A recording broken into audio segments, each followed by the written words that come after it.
হে everyone, তোমরা সবাই কেমন আছো? আশা করছি ভালো আছো। আমার একটি নতুন ভিডিওতে তোমাদের অনেক ধন্যবাদ।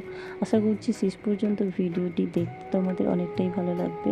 দেখো, আমার মিশো থেকে একটা পার্সেল আসবে, তো আমি খুব তাড়াহুড়ো করে যাচ্ছি। আমার মেয়েও যাবে, খুব বদমাশি করছে একটু। তারপরে এই যে দেখো, আমাদের পুকুরে দেখো বিশাল জল, মানে ভর্তি পুকুর। তারপর এদিকে পাশের বাড়ির এই পুকুরটাও দেখো, এটাও পুরো ভর্তি। তারপরে আমি তো রাস্তায় গিয়ে এদিক ওদিক দেখলাম, পার্সেলের লোকটা এলো না, মানে দাদাটা এলো না। তো আমি ভাবলাম ঠিক আছে একটু দাঁড়াই। তারপরে একটুক্ষণ পরে কাকুটা এলো, কাকু বা দাদা যাই বলো, তো এলো।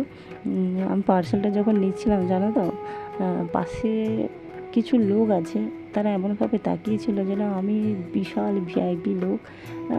ঠিক আছে, কোনো ব্যাপার না, এক আধ দিন ভিআইপি হওয়াটা ভালো।